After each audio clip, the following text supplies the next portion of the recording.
रेखिक समीकरण, दो चर वाली रेखिक समीकरण।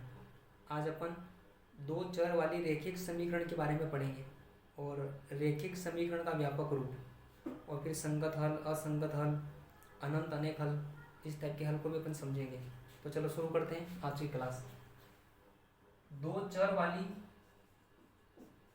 वाली रेखिक समीकरण, दो चर वाली रेखिक समीकरण।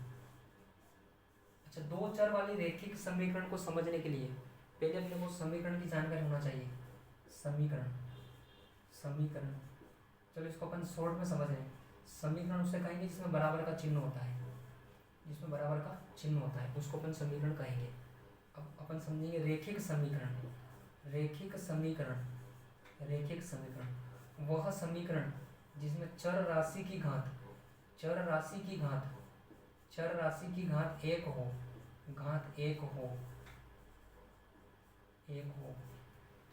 की घात कितनी हो? एक हो, उसको अपन रेखिक समीकरण कहेंगे।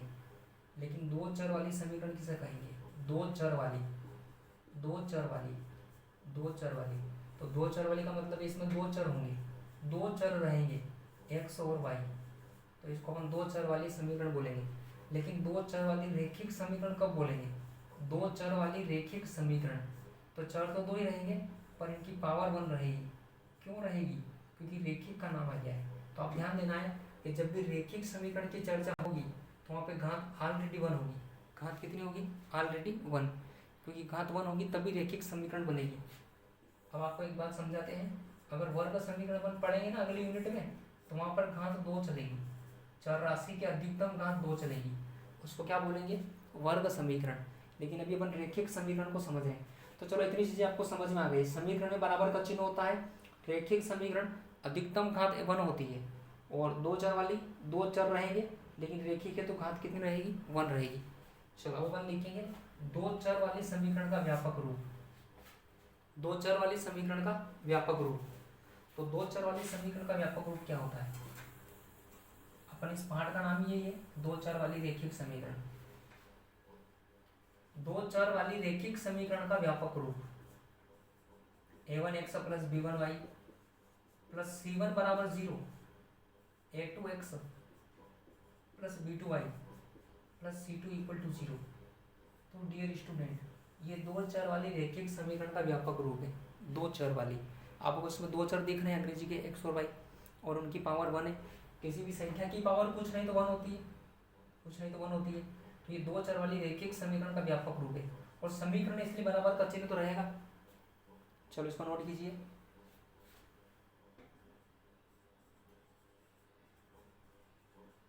समीकरण निकाय। अच्छा, निकाय किसको बोलेंगे? जैसे यहाँ पे दो समीकरण आ गए ना एक साथ, तो इसको अपन निकाय बोल सकते हैं। मतलब दो समीकरण रहेगी। समीकरण निकाय की तीन शर्तें अपने को समझना है। दो चर वाली रेखिक समीकरण के लिए समीकरण निकाय की तीन शर्तें को अपने को समझना है। फिर अपन सवाल करेंगे, विलोपन विधि, प्रतिस्थापन विधि और शर्त के सवाल भी रहेंगे। तो देखो इधर पहली शर्त अपन पढ़ रहे हैं, यदि समीकरण का अद्वितीय हल होगा।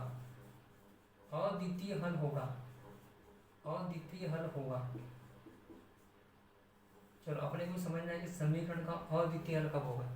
अद्वितीय हल होगा तो इसके लिए क्या शर्त है? अद्वितीय हल होगा यदि शर्त। अच्छा एक बात समझो, कौन सा हल पढ़ रहे हैं? अद्वितीय। तो इस अद्वितीय में जो दूसरा नंबर का अक्षर है ना, इसका नाम क्या है? द्वि। मिसिंग बता रहे हैं आपको। अद्वितीय द्वि है, तो द्वि का मतलब दो होता है, संस्कृत का शब्द है द्वि मतलब दो। तो जब अद्वितीय के शर्त लिखेंगे तो इसमें दो ही अक्षर लिखेंगे, जैसे a1 बटा a2 कर दिया, b1 बटा b2 कर दिया, c तक नहीं जाएंगे, दो ही अक्षर लिखना है a और b। याद करें, द में ऐसा कुछ लग रहा है ना चिन्ह जैसा, आधा वो लग रहा है, तो इसमें भी ऐसा कुछ लगाना है चिन्ह जैसा। तो ये अद्वितीय के लिए शर्त है। कैसे याद रहेगा परीक्षा में? अद्वितीय का नाम देखकर, द्वि है तो इसमें दो ही अक्षर आएंगे, ए वाला बी वाला, सी वाला नहीं आएगा, लेकिन बराबर नहीं का चिन्ह रहेगा। तो अद्वितीय के लिए शर्त क्या हो गई, A1/A2 is not equal to B1/B2। तो समीकरण निकाय का अद्वितीय हल होगा यदि A1/A2 बराबर नहीं हो B1/B2 के, बराबर नहीं हो B1/B2 के। चलो इधर ये बराबर का चिन्ह बोलते हैं इसको, और जब ऐसा करते हैं इस चिन्ह का नाम है बराबर नहीं, इस चिन्ह का नाम हो जाएगा बराबर नहीं, बराबर नहीं। दूसरा, समीकरण का कोई भी हल नहीं होगा, कोई भी हल नहीं होगा, कोई भी हल नहीं होगा, कोई भी हल नहीं होगा यदि, कोई भी हल नहीं होगा, यहाँ तक शर्त का नाम है, कोई भी हल नहीं होगा। इसके लिए क्या शर्त है, तो देखो इधर A1/A2 बराबर B1/B2। लेकिन आपको बताया कि जिसमें द्वि होगा उसमें 2 अक्षर तक जाएंगे, बाकी सब में 3 अक्षर तक जाएंगे, C1/C2। ऐसा देखो इधर कोई भी हल नहीं, ये नहीं का नाम लास्ट में है, इस शर्त में नहीं का नाम लास्ट में आ रहा है कि नहीं, तो अपन क्या करेंगे, इधर लास्ट में नहीं का चिन्ह लगा देंगे, लास्ट में नहीं का चिन्ह लगा देंगे। ये शर्त हो गई, किसकी शर्त हो गई, कोई भी हल नहीं होगा A1/A2 equal to B1/B2 not equal to C1/C2। तो ये शर्त हो गई A1/A2 बराबर B1/B2। नहीं को देखकर, हाँ नहीं को देखकर लास्ट में याद आना चाहिए, नहीं है ना, तो नहीं का चिन्ह C1/C2, लेकिन यहाँ तो बराबर है, इसे कोई भी हल नहीं होगा। चलो अपन तीसरी शर्त पढ़ेंगे।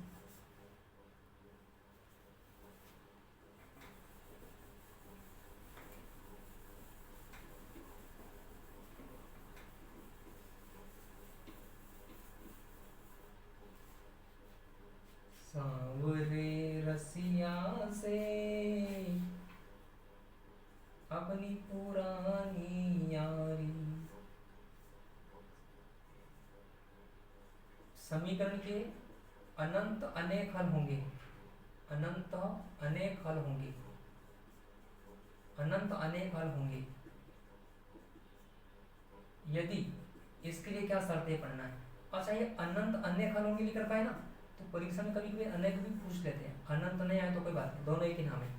कभी कभी ऐसे भी आएगा कि समीकरण के अनेक हल कब होंगे, अनेक हल, और अनंत भी आएगा, और दोनों नाम साथ में भी आ सकते हैं, ये दोनों एक ही बात है, अनंत अनेक हल होंगे। इसके लिए शर्त बोर्ड पे देखिए, A1/A2 बराबर B1/B2 बराबर C1/C2। अच्छा इसमें नहीं का नाम तो नहीं दिख रहा है ना, तो सब में बराबर आएगा, अनंत तक जाएगा। ये अनंत का मतलब होता है बहुत सारे, तो इसमें अनंत तक जाएगा। A1/A2 बराबर B1/B2 बराबर C1/C2।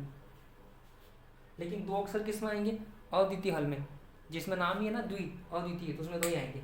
लेकिन आपको पता है कि द्वि में आधा व लग रहा है, तो इसमें बराबर के चिन्ह भी ऐसे कुछ चिन्ह बताना है काट में। तो A1/A2 बराबर नहीं B1/B2।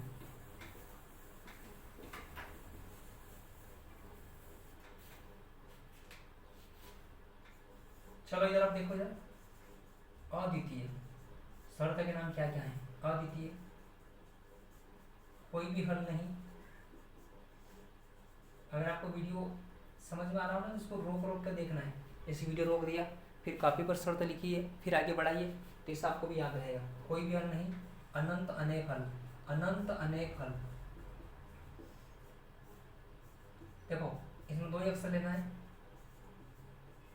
A1 B1 B2, ठीक, इसमें कोई भी हल नहीं है, बाकी तो सब में 3 अक्षर लेना ही अपने को, B1/B2, और नहीं का चिन्ह लगाना है इसमें, जिसमें नहीं का है उसमें नहीं का चिन्ह भी रहेगा। चलो इसमें सब में बराबर आएगा, इसका नाम भी क्या है, अनंत अनेक हल, सब में क्या आएगा बराबर, लेकिन अद्वितीय बराबर नहीं, अद्वितीय में बराबर नहीं। तो ये 3 शर्त हो गई। अद्वितीय हल होगा यदि A1/A2 बराबर नहीं है B1/B2, कोई भी हल नहीं होगा यदि A1/A2 बराबर B1/B2 बराबर नहीं है C1/C2 के, और अनंत अनेक हल में सब में क्या आएगा बराबर।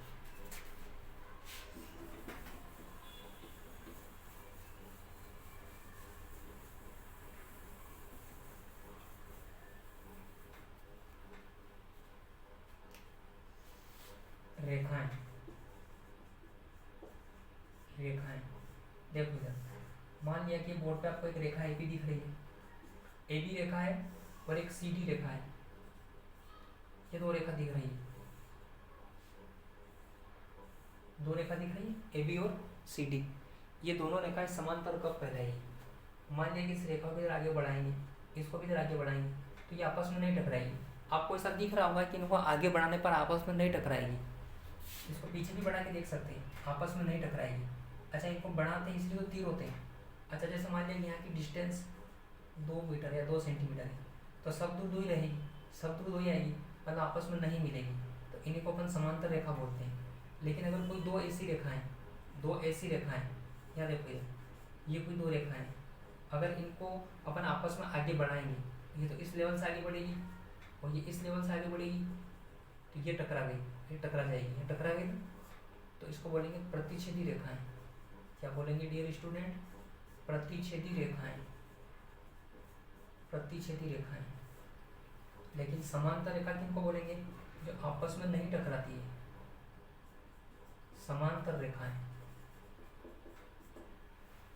क्या क्या समझा हम लोगों ने बोर्ड पर? समांतर रेखाएं, ऐसी 2 रेखाएं जिनको आपस में आगे बढ़ाने पर नहीं टकराती है या नहीं मिल पाती है, समांतर रेखाएं कहलाती है। लेकिन प्रतिच्छेदी रेखाएं, ऐसी 2 रेखाएं जिनको आगे बढ़ाने पर आपस में टकरा जाती है, प्रतिच्छेदी रेखाएं कहलाती है। लेकिन एक और ध्यान देना है, कुछ रेखाएं ऐसी भी होती है, जैसे यहाँ देखो, जैसे ये कोई रेखा है AB, है ना, ये भी कोई रेखा है, वो एक रेखा यहाँ से आ रही है, वो इसी के ऊपर होकर गुजर गई, इसी के ऊपर होकर गुजर गई, इसी के ऊपर होकर गुजर गई, CD रेखा है। एक तो रेखा AB दिख रही थी, एक और इसी के ऊपर होकर गुजर गई, ऊपर होकर गुजर गई, इनको बोलेंगे संपाती रेखाएं, संपाती रेखा, संपाती रेखाएं। अगर कोई रेखा किसी रेखा के ऊपर से गुजर जाती है तो उसको अपन संपाती रेखा बोलेंगे, संपाती रेखा।